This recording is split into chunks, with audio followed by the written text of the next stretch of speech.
जमेल तेव्हा जमेल तसे तुम्ही माझे सोयीनुसार कौतुक करता. खरे दुःख याचे की तुम्ही मला गृहीत धरता. याचाच राग मी तुमच्या समोर खोलते. होय, मी सावित्री ज्योतिबा फुले बोलते. कुऱ्हाडीचा दांडा गोतास का? सर्व गोष्टी डोक्यावरून गेल्यात. जे माझा वारसा सांगतात त्याच बेईमान झालात. मला काय माहित, मला कुठे पुढचे दिसले होते. एका वेगळ्या जगासाठी मी शिव्या शाप दगडांबरोबर शेणही सोसले होते. होय, मी सावित्री ज्योतिबा फुले बोलते. ही काही उपकाराची भाषा नव्हे. आजकालच्या बाजारू समाजसेवेसारखा बेडबाजा अगर ताशा नव्हे. मी विसरून गेले होते की आम्ही कोणकोणते विष पचवले होते. हल्ली मात्र तुम्ही आमच्या आत्मसन्मानाला लढी बसले होते. होय, मी सावित्री ज्योतिबा फुले बोलते.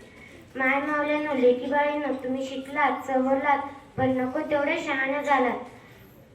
विकृत स्त्री मुक्तीच्या प्रत्येक जणी कहाण्या झालात. माझा वारसा सांगून स्वार्थासाठी राबता आहात. या सर्व संतापापुढे मी भिडभाड बोलते. होय, मी सावित्री ज्योतिबा फुले बोलते. बाईपणाचे दुःख काय असते मी तुमच्या जास्त भोगले. आरशात पाहून सांगा, मी सावित्रीच्या शब्दाला जागले. कपडे बदलले की पुरोगामी होता येते. ही फॅशन तुम्ही पाडली आहे. होय, मी सावित्री ज्योतिबा फुले बोलते. मान नको, पान नको, आमचे उपकारही फेडू नका.